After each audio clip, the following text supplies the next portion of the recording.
Welcome back to Cinemax Recap. Today I will show you an action, adventure, sci-fi film from 2010, titled Iron Man 2. Spoilers ahead, watch out and take care. The film opens several months after the events in the first Iron Man film. We are introduced to a person named Ivan Vanko. Ivan's father Anton is slowly dying and telling Ivan his final needs. Ivan thinks he need to have the repute that Tony Stark is playing, but Anton tells him to forget about that garbage. All Anton can supply Ivan is his knowledge.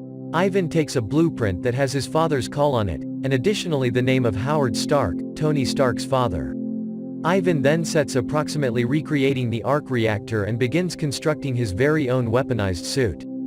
Tony Stark has grown to be a champion for international peace way to the Iron Man healthy, and has practically solved the problem of world peace, or so he claims. 6 months after the end of the first film, Tony Stark has used his Iron Man armor to bring about a negotiated peace treaty between the foremost incredible powers of the sector, and his sizable recognition with the majority is only furthered when he fulfills his father's dream with the aid of reopening the Stark Expo in Queens, NY, to exhibit all the cutting-edge innovations so as to gain the sector. Tony fulfills this dream via flying into the expo in full Iron Man regalia, and creating a flamboyant front to grow to be the new symbol of worldwide peace. Backstage, following his address, Tony does a quick check of his blood. The palladium he uses to power his chest arc reactor is slowly poisoning his body.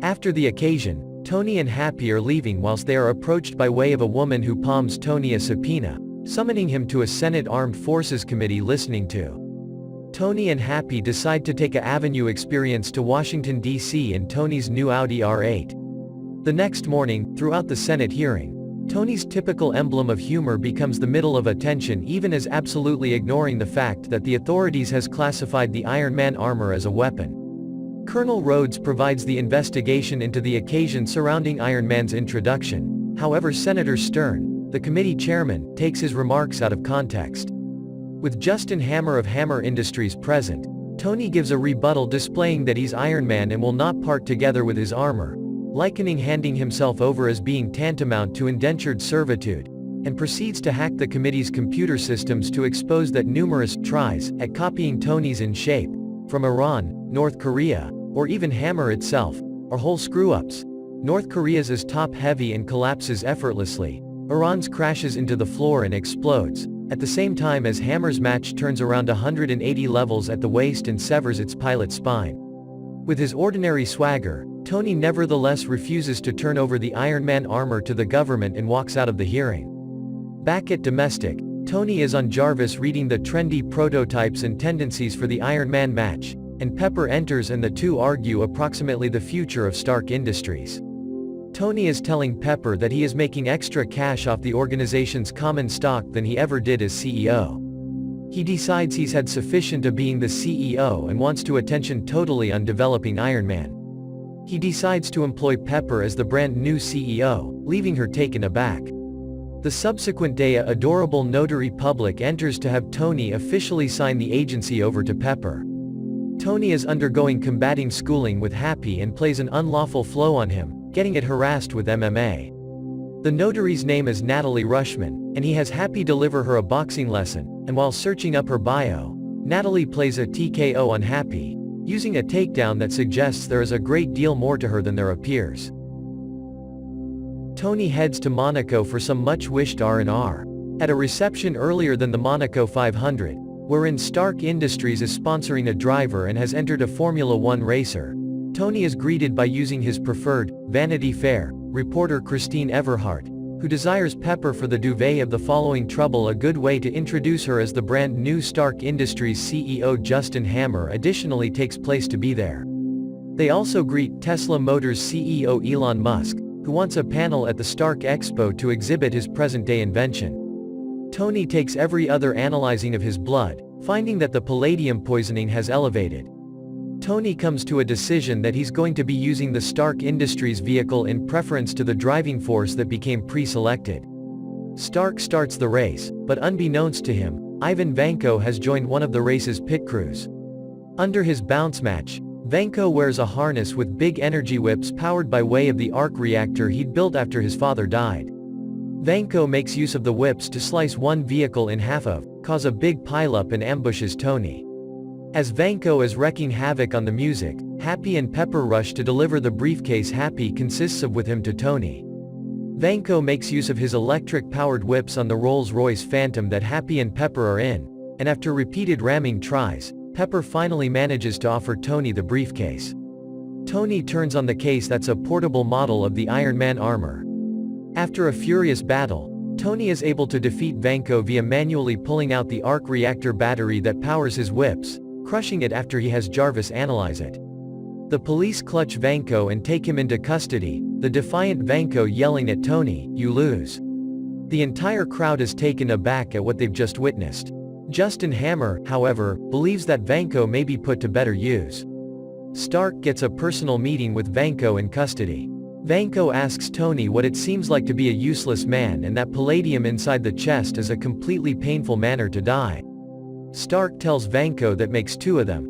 Later, Hammer breaks Vanko out. He slips Vanko a meal which includes chook and mashed potatoes together with a notice telling him to experience the potatoes. Vanko and some other prisoner are given uniforms with the same identity. Vanko at once kills the prisoner as well as a guard on his way out the door, and units the explosive device contained inside the potatoes, and as he makes his break out, he's bagged with the aid of two Hammer operatives and brought away. Hammer knows Vanko needs his sources to outdo Tony, and Vanko obliges.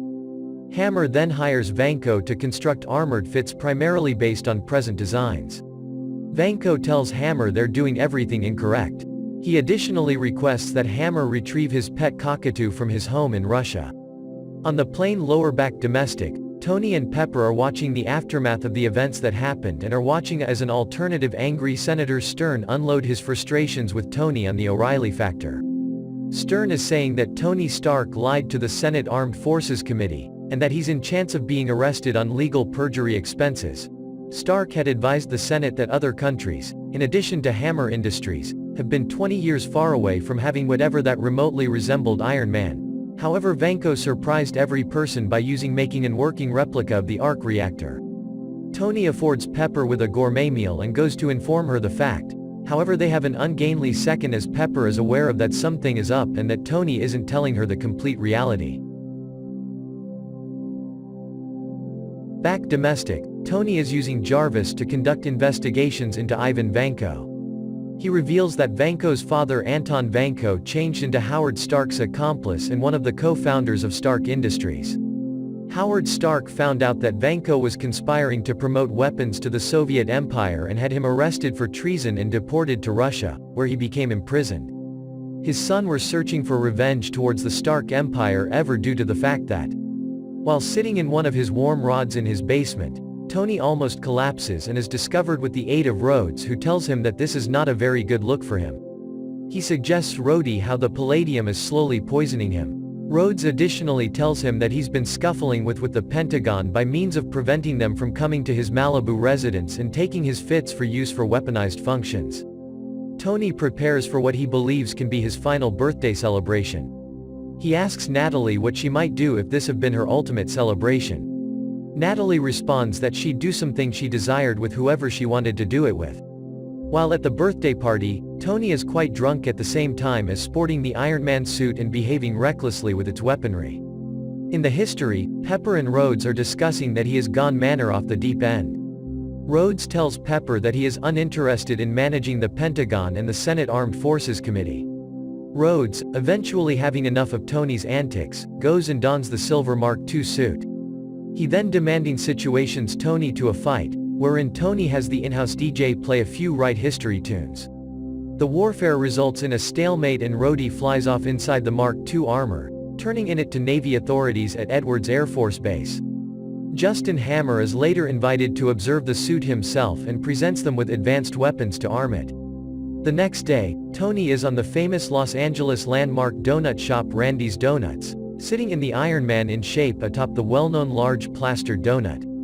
Disgraced and hungover, Tony is approached by S.H.I.E.L.D. director Nick Fury, who tells Stark that regardless of the troubles he's having with the government and his drunken Iron Man antics, that are the least of his worries, Fury has a difficulty to address in the southwest United States. Tony wonders if Fury and the Avengers initiative is actual, and Fury reassures Tony that it is actual, and that he knew Howard Stark thoroughly. In truth, Howard turned into one of the founding participants of S.H.I.E.L.D., the corporation he works for. They are joined by means of Agent Phil Coulson and Natalie Rushman, whose real name is Natasha Romanoff, a S.H.I.E.L.D. agent planted in Stark Industries to display Tony himself. A hungover Tony is stunned at this revelation and fires Natasha. However, she then tells Tony that it's none of his commercial enterprise and that he's under investigation from S.H.I.E.L.D., and she and Agent Coulson are there to make certain Tony follows orders and would not screw up. Fury and Natasha both point out Tony's palladium poisoning. Tony replies that he has investigated and examined each recognized element and each permutation of them without a success. Natasha injects Tony with a serum that slows the signs of his palladium poisoning notably, giving him the time to discover an exchange detail to hold him alive. In the period in between, Tony may be constrained to his Malibu domestic. Fury tells Tony a few extra elements about Anton Vanko's relationship with Howard Stark and provides Tony with a chest of his father's antique artifacts that can optimistically be used to discover a remedy for his circumstance. Tony resists further tries from S.H.I.E.L.D. interference, but Agent Coulson reassures Tony that he's not going everywhere till Tony finds the answers that he is in search of approximately his situation. Reviewing the movie reels inside the chest, Stark discovers a message from his father that leads him to the unique 1974 diorama of the Stark Expo. He retrieves the diorama from his old workplace, now occupied through Pepper, and attempts to reconcile together with her. In fact, the diorama is a disguised diagram for the atomic shape of a brand new detail that Howard couldn't produce in his time. However, Tony can be capable of with his superior knowledge and modern technology. Stark plays a thorough alteration of his home workshop and hand builds a small particle accelerator with the useful resource of his PC machine. JARVIS Stark synthesizes this new element, developing a brand new triangular chest arc reactor that healing procedures his poisoning and is much extra effective than Stark's earlier versions. Just earlier than Tony completes the particle acceleration, Coulson tells him that he is free to move and that S.H.I.E.L.D. has reassigned him to every other case in New Mexico. At Hammer Industries, Vanko has extensively modified the design of Hammer's fits. They may be now computerized drones. Despite what Vanko considers improvements, Hammer is displeased and imprisons Vanko in a small room with guards while he takes the drones to the Stark Expo. Hammer unveils his new Navy drones, captained by using Rhodes in a closely weaponized version of the confiscated Mark II armor. Unfortunately, it is soon discovered that Vanko has pre-programmed the drones, giving himself whole manipulate. He also has manipulate of Rhodes' new armor, and Stark arrives just as they go at the assault. As Stark battles those far-flung managed enemies and attempts to keep away from Rhodes, Happy Hogan and Romanoff race to Hammer's Queen's facility to prevent Vanko. When they arrive, they combat their manner through Hammer's security guards. Happy is thrilled he considered one of them down, however is slightly flustered when he sees that Romanoff has taken down as a minimum a half a dozen in brief order. Vanko has already departed for the expo in a brand new armored in shape, an up-to-date model of the harness he used whilst he attacked Tony in Monaco. Back on the Stark Expo, just as Hammer has finished his presentation, the drones assault the standing room most effective crowd and that they start to flee. Stark chases after the drones and engages them at the same time as Agent Romanoff and Pepper have Justin Hammer arrested for harboring the fugitive Vanko. Natasha is able to deliver Rhodes control of his armor once more in order that he and Stark can fight the rest of the drones together. The two armored allies integrate their powers and efficiently damage all the drones. Vanko then lands inside the region, sporting a substantially up-to-date armored healthy with improved plasma electricity whips. After a grueling war, Stark has an idea for he and Rhodes to apply a trick from their earlier conflict in the course of Stark's party, firing their power repulsors to collide and create the equal explosion with Vanko stuck inside the center. The maneuver takes Vanko down, however Vanko's armor and drones are revealed to have been prepared with self-destruct fees. As they begin to explode, Stark races to shop Pepper, rescuing her on the ultimate moment. After landing on a roof she quits her CEO function, and she eventually gives Tony a kiss, to which they both locate Rhodes sitting a few meters away. Tony subsequently tells Pepper the fact about his coronary heart, frightening her greatly. Stark tells Rhodes to leave, But Rhodes then claims he become their first, so that they have to get their very own roof, after Stark attempts to defend himself. At a debriefing, Fury informs Stark that at the same time as Stark is unsuitable for the Avengers Initiative, S.H.I.E.L.D. wishes Stark as a consultant. Stark concurs at the situation that Senator Stern personally gift him and Colonel Rhodes with their medals for bravery, but Senator Stern is less than amused when he offers Tony with his medal. In a put-up credit scene, S.H.I.E.L.D. agent Coulson is seen riding to a remote effect crater within the New Mexico desert. He informs Fury over the telephone that they've observed it within the crater as Mjolnir, the hammer of Thor.